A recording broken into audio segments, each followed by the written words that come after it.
The Woman Who Invented Windshield Wipers, Part 3. Windshield wipers weren't safe. After all, there were not many cars on the roads in 1905. Some people made fun of car owners. Others hated cars because they were loud. One doctor believed that traveling 15 to 20 miles an hour in a motor car could cause serious health problems for women.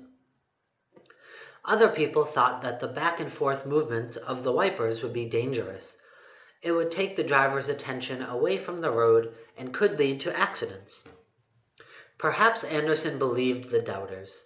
Whatever the reason, she did not try to sell her idea to another company. She let the patent expire.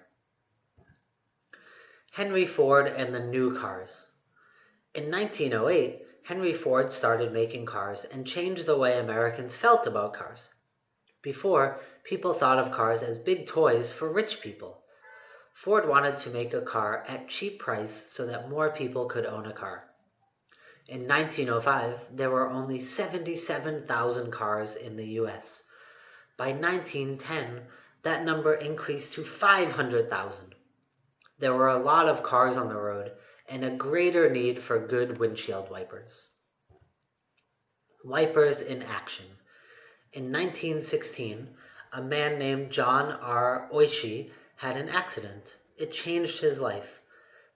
He was driving his car one rainy night in New York when he hit a man riding a bicycle.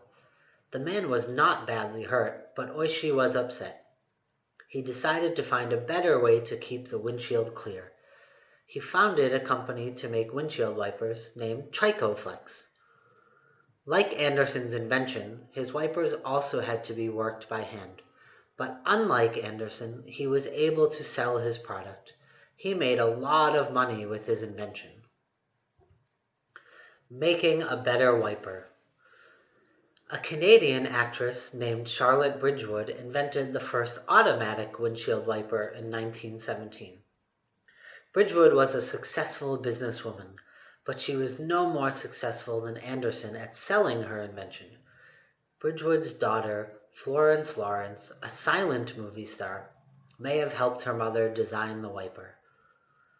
Windshield wipers everywhere.